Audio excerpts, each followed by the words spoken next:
धणे भाजते. धण्याची पावडर मी readymade use नाही करत, कारण की त्याच्यामध्ये खूप भेळ मिसळ असते.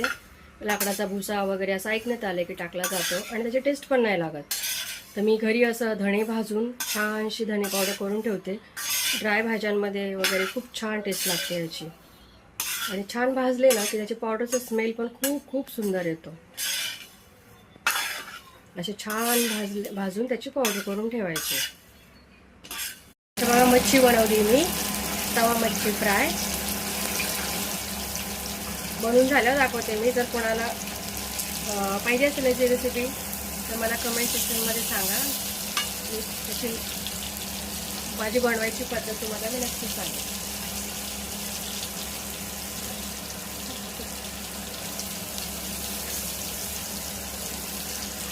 सुरमई फिश आहे.